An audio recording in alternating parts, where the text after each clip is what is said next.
The 76ers were one of the winners of the NBA offseason, and Daryl Morey was the GM behind constructing it all. But that begs the question, is Daryl Morey a genius or did he just get kind of lucky? Today we're going to be diving into everything Daryl Morey has done to rebuild this Sixers team, and we're going to try and answer the question of was he lucky or is he a genius? So we're going to start off and we're going to travel way back in the time machine back to the day Ben Simmons passed up that layup in the Hawks game. Daryl Morey had just taken over before this. Ben Simmons passes up on that. We all kind of knew Ben Simmons had to go.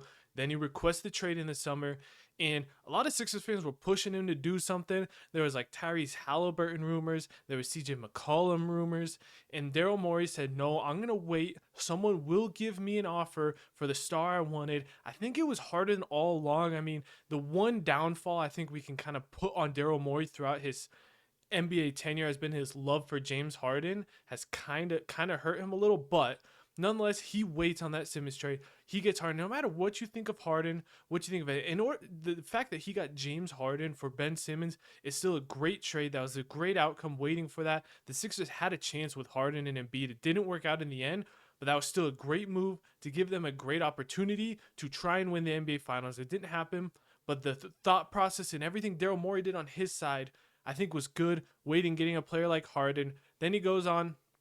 They kind of have those rough kind of seasons.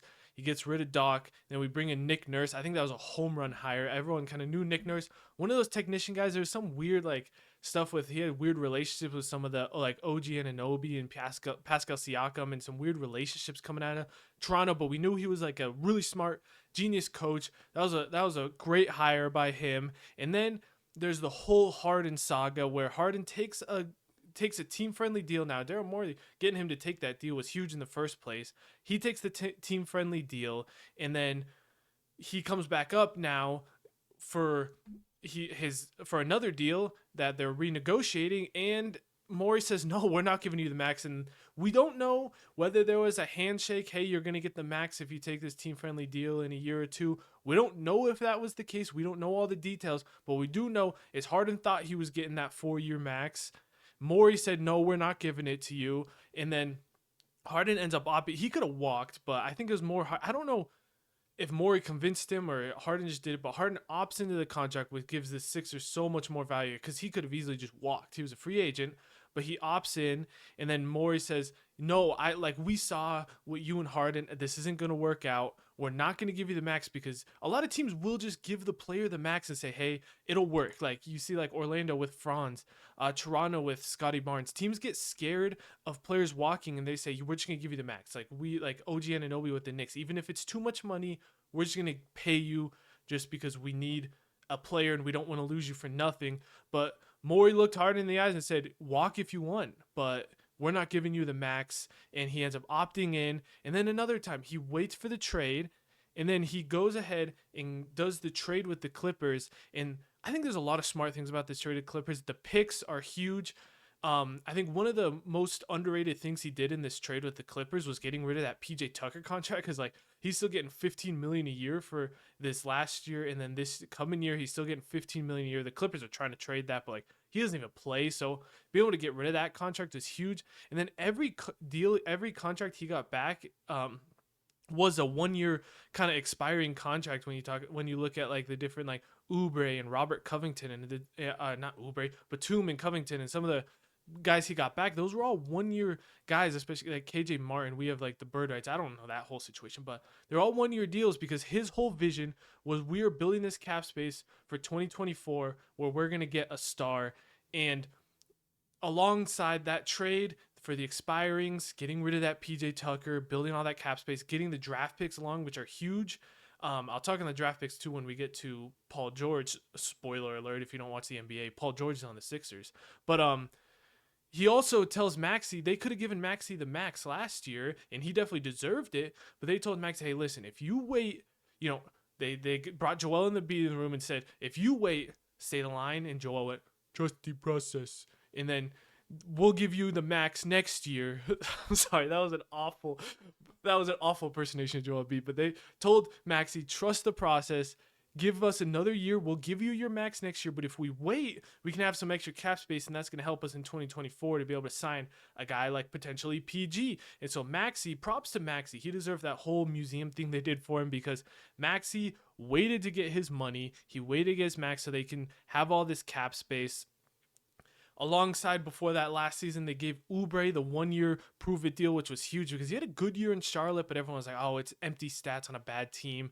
So they took a chance on Oubre. Oubre enjoyed the Nick Nurse and the whole Philadelphia and the basketball, playing with Joel Embiid and Maxey and stuff. And I don't think he would have come back if he hadn't already played. Well, he obviously can't come back if he didn't play here in the first place, but I don't think he would be a Sixer this offseason on that deal if he hadn't already played here and knew what Philly basketball was about. So that was huge, getting that Oubre. They get all this cap space, and really, when you were looking back a year ago, we kind of knew this deal. That's why they said, like, hey, we're not giving Maxey. He was like a year ago, they're like, open up for 2024. It was kind of tough because you were looking at like the three big guys that were going to hit free agency potentially were Paul George, OG Anunoby, and Pascal Siakam. OG Anunoby and Pascal Siakam both get traded, which, like, especially Siakam, we knew when Siakam got traded, like, hey, the Indiana Pacers have a deal set in place, a handshake agreement that he's going to probably re-sign in Indiana. OG was a little more up in the air, especially after that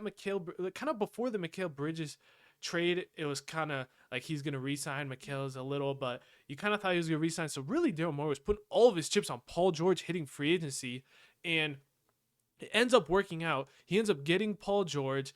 Maxey ends up getting his max. Oubre comes back.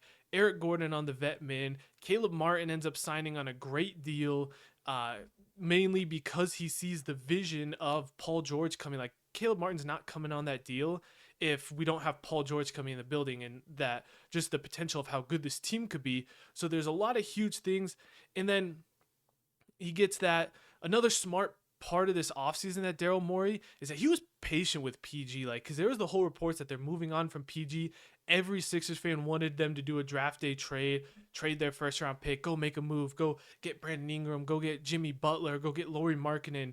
And you know, some credit to Daryl Morey. He was like, I'm going to sit back. We're going to draft. We're going to take our picks. We're not going to force anything. That's been the whole Daryl Morey. I think part of his genius is he doesn't force things just to force things. I think some GMs, like, oh, we have to do something. Daryl Morey sits back and says, I don't have to do anything. I'm going to let it come to me and make the moves when they're right. We're going to wait. We're going to let free agency hit.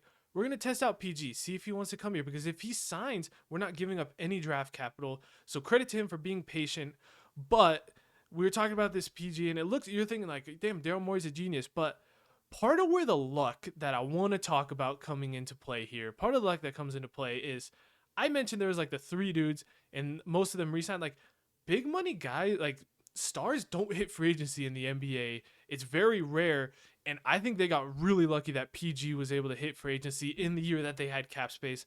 And in order to prove this, I'm going to go back to the last 4 years of free agency, not including 2024, who the top free agents were and the top free agent that left to go to another team that didn't just re-sign. So in 2023, the biggest money free agent was Kyrie Irving, who ended up re-signing with the Dallas Mavericks.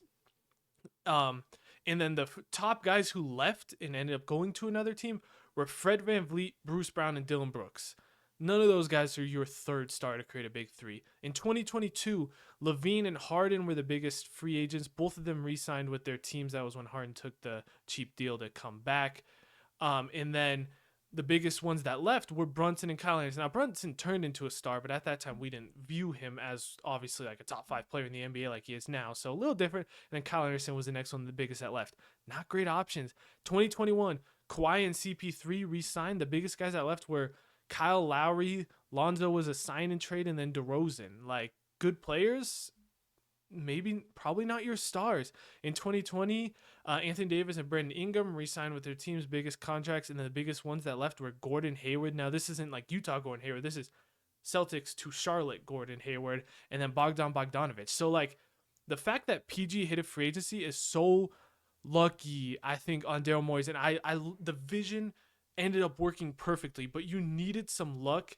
Now, to answer the question, it wasn't all Daryl Morey's a genius, and it wasn't all Daryl Morey's luck. It's a combination of both. And, you know, you'd rather be lucky than skilled is what a lot of people say. And this is a perfect example of that, because I wanted to take a look at Daryl Morey does this whole thing to build up. what if PG just re-signed? Because it sounded like there was an opportunity. If you go listen to podcast P, great podcast episode, he talks about all of why he left the Clippers. But if you go listen to that, to listen to why, like, it was close to him re-signing with the Clippers. If he re-signed to the Clippers, what were the Sixers gonna do? And like, for all the people that are like, oh, you can't give PG that much money, 4-year deal, he's already old. What else did you want Morey to do? Like, trade for Brandon Ingram was probably your best, but then you're giving up a lot of assets. You're probably giving up most of the picks we have for Brandon Ingram, and then signing him to the same deal you just gave Paul George, pretty much. Like, okay, then we still have tons of holes, and now we don't have picks to make any other moves.